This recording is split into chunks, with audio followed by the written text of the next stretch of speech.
Hi, first and second grade. We're going to take a look here at our social studies reading today. This is lesson 24, found on pages 50 and 51 in your little social studies book.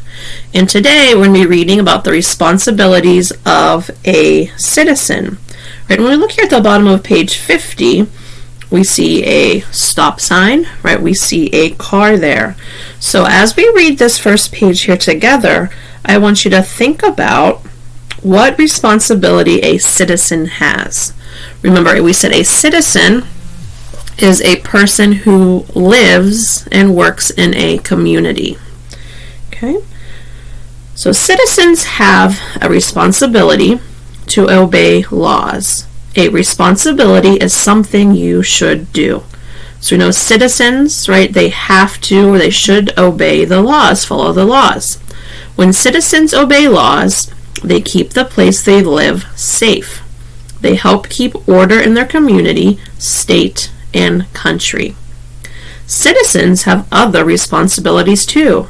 They should use their freedom wisely. They should take care of the people, places, and things around them. They should remember that other citizens have the same rights they do. So on that first page, right, we read about many different responsibilities that a citizen has. What are some of them, right? They should obey the laws.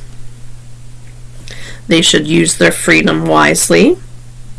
And they should take care of people, places, and things around them. When we look at the picture, how is the driver showing responsibility? Right? He is being responsible by stopping at the stop sign. When you ride in a car, how can you show that you are a responsible citizen? Right? One of the things we can do, right, is to make sure we fasten our seat belt. All right, let's look here at page 51. On this page, we're going to talk about what happens when citizens do not follow the laws, when they do not obey the laws. When citizens do not meet their responsibilities, problems come up. Sometimes citizens break laws. People are hurt or harm is done. There are consequences for breaking laws. Consequences are what happens because of something we do.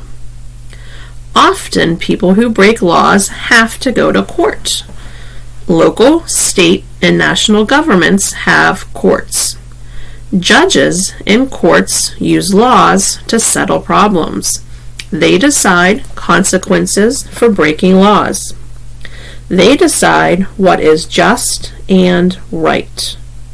A judge might decide that a citizen must pay a fine.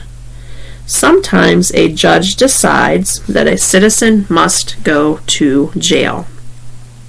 So just like we have consequences in our classroom, right, if you break a rule, you know that we move down a color.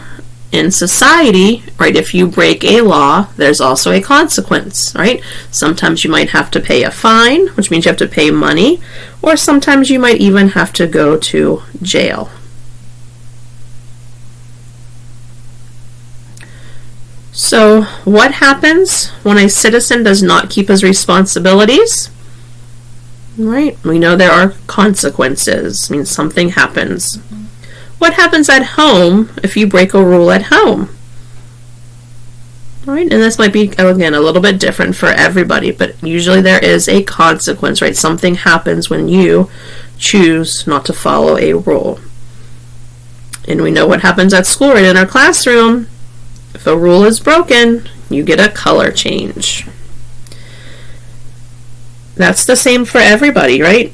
Children and adults. So when adults break a rule, right, sometimes they go in front of a judge or the law enforcement, and then they have to deal with that person. They decide if they're going to have to pay a fine, go to jail. They decide, judges will help decide the consequences. Okay, so in what we see here in this picture, is sometimes if a person is caught breaking a law, he may go before a judge. If the judge decides the person breaks the law, he has to decide the correction. He might send the lawbreaker to jail or make him pay a fine. He might also assign him to do community service. Community service is a job that is done for correction. If a person paints on a wall, he might have to clean the paint off of the wall. A person caught littering might have to pay a fine or pick up litter on the streets in his community. So now, boys and girls, what I would like you to do is think about this question down here. What responsibilities do citizens have? When you look back on page 50, right, you will see the answer to that question. I would like you to, under the assignments, right, click on the tab for lesson 24 and then type in your answer. Right, you can do that by, again, clicking on the assignment. Along the top of the Jupyter toolbox, you'll see that letter T, which means text box. Right, it will allow you to type in your answer, just like you did for the first time, and then you can, in the upper right hand corner, hit turn in, and that will turn in your assignment to me. Okay, good luck, keep working hard.